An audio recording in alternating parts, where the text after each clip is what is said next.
దేవుని పరిశుద్ధ నామానికి స్తుతి కలుగునుగాక. దైవ వాక్కు అనే డైలీ కార్యక్రమానికి ప్రేమతో మిమ్మల్ని ఆహ్వానిస్తూ ఉన్నాం.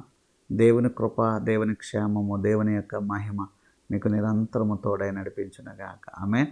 ఈరోజు వాక్యం నిమిత్తం ఎఫెసీయులకు రాసిన పత్రిక 1వ అధ్యాయం 20వ వచనం నుంచి చదువుదాం. ఆయన ఆ బలాతిశయము చేత క్రీస్తును మృతుల్లో నుండి లేపి సమస్తమైన ఆధిపత్యము కంటెను, అధికారము కంటెను, శక్తి కంటెను, ప్రభుత్వము కంటెను, ఈ యుగమునందు మాత్రమే గాక రాబో యుగమునందును పేరు పొందిన ప్రతి నామము కంటెను ఎంతో హెచ్చుగా పరలోకమునందు ఆయనను తన కుడి పార్శ్వమున కూర్చుండబెట్టుకొని ఉన్నాడు. దేవునికి మహిమ కలుగునగా. యేసు నామములో ఉన్న శక్తిని గురించి ఇక్కడ ఎంతో క్లియర్గా పౌలు గారు రాస్తున్నాడు. ఆయన ఎంత శక్తి కలిగిన వాడంటే ఇక్కడ ఈ యుగమందే కాదు, రాబో యుగమందు కూడా ఆయన బలాతిశయము చేత క్రీస్తును మృతుల్లో నుండి లేపి సమస్త ఆధిపత్యము కంటే, సమస్తమైన ఆధిపత్యము కంటే, అధికారము కంటే, శక్తి కంటే, ప్రభుత్వం కంటే, హల్లెలూయా, ఏ శక్తి ప్రభు ముందు నిలవదనమాట. ఏ ప్రభుత్వము ప్రభు ముందు నిలవదనమాట. ఏ ఆధిపత్యము ప్రభు ముందు నిలవదనమాట. ఏమంటే సమస్త ఆధిపత్యం కంటే, సమస్త అధికారము కంటే, అన్నిటికంటే పైనామముగా, దేవునికి స్తోత్రం కలుగునగా, ఎంతో హెచ్చుగా దేవుడి నామాన్ని హెచ్చించాడంటండి ఆయన. యేసు ప్రభు నామాన్ని, యేసు నామాన్ని అన్నిటికంటే పైగా హెచ్చించాడు. అన్నిటికంటే పైగా హెచ్చించి తన కుడి పార్శ్వమందు కూర్చుండబెట్టుకుని ఉన్నాడంట. దేవునికి స్తోత్రం కలుగునగా. అంటే యేసునామము అన్నిటికంటే పైన. ఇక యేసునామమునకు మించిన అధికారం లేదు, యేసునామమునకు మించిన ఆధిపత్యం లేదు, యేసునామమునకు మించిన ప్రభుత్వం లేదు, యేసునామమునకు మించిన శక్తి లేదు. హల్లెలూయా. అంటే అన్నిటికంటే శక్తి గల నామం యేసునామం, అన్నిటికంటే ఆధిపత్యం గల నామం యేసునామం, అన్నిటికంటే ఏమండి అధికారం గల నామం యేసునామం. ఆ యేసునామాన్ని తండ్రి మనకు అనుగ్రహించాడు.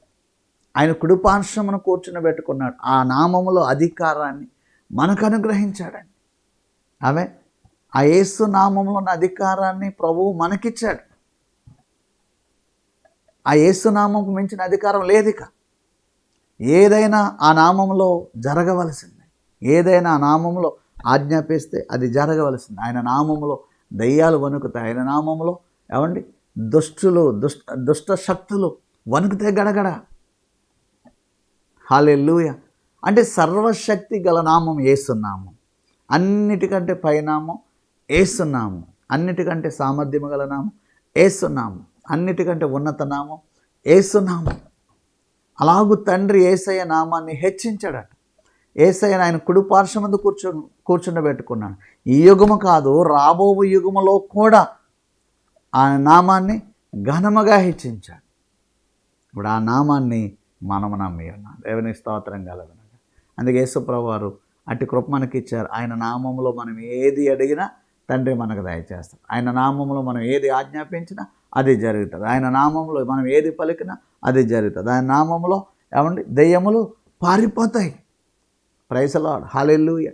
అట్టి అధికారం యేసునామానికి, అంత మహిమగల నామం యేసునామం, అంత శక్తి గల నామం యేసునామం, అంత సామర్థ్యము గల నామం యేసునామం. సో మనం యేసు నామాన్ని పట్టుకుని ముందుకు వెళ్ళవలసిన వారం. అధికారాన్ని మనం ఉపయోగిద్దాం, అధికారంలో మనం జీవిద్దాం. మనం నమ్మిన నామం శక్తి గల నామం, అన్నిటికంటే మించిన గొప్ప నామం. దేవుడు మిమ్మల్ని దీవించిన గాక. పరిశుద్ధుడని స్తోత్రం.